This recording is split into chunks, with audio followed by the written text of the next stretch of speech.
लखन बहुत बीमार रहने लग गया था। तब उसके बड़े भाई भाभी ने उसे जहर देकर मार दिया और उसकी संपत्ति का सारा धन अपने नाम करवा लिया। और फिर एक दिन उसका छोटा भाई अपना धन लेने बड़े भाई के सामने आ गया। उसको देखकर वह हक्का बक्का रह गया। एक गांव में एक किसान का परिवार रहता था। उसमें किसान की एक पत्नी और दो बेटे रहते थे, जिनका नाम राम लखन था। कुछ समय बाद किसान और उसकी पत्नी बीमार रहने लगे। तब उन्होंने बड़े बेटे की शादी करवा दी और अपने बेटों में संपत्ति का बंटवारा कर दिया। किसान और उसकी पत्नी की मृत्यु के बाद किसान का छोटा बेटा बीमार रहने लग गया। बड़े भाई राम ने बहुत सारे वेदों से उसका इलाज करवाया। फिर भी छोटे भाई की तबीयत दिन ब दिन बिगड़ती जा रही थी और खर्चा भी हो रहा था। एक दिन बड़े भाई राम ने अपनी पत्नी से सलाह ली कि यदि छोटा भाई मर जाए तो इसके इलाज के लिए पैसे खर्च नहीं करने पड़ेंगे। तब उसकी पत्नी ने कहा कि क्यों ना किसी वैद्य से बात करके इसे जहर दे दिया जाए, किसी को पता ही नहीं चलेगा, सब यही सोचेंगे कि बीमार था और मर गया। बड़े भाई ने वैसा ही किया। एक वैद्य से बात की, आप अपनी फीस बताओ, ऐसा करना मेरे भाई को जहर देना है।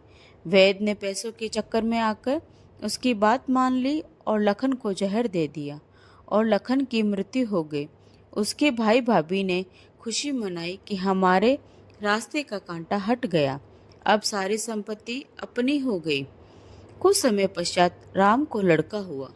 उन पति पत्नी ने खूब खुशी मनाई, बड़े लाड प्यार से लड़के की परवरिश की और लड़का जवान हो गया और उसकी शादी कर दी। शादी के थोड़े समय बाद उसका लड़का बीमार रहने लग गया। माँ बाप ने अनेक वैद्य से उनका इलाज करवाया। लड़के को ठीक करने के लिए उसने अपनी आधी संपत्ति बेच दी। लड़का बीमारी के कारण मरने की कगार पर आ गया। शरीर इतना ज़्यादा कमज़ोर हो गया कि हड्डियां ही शेष रह गई। एक दिन लड़के को चारपाई पर लेटा रखा था।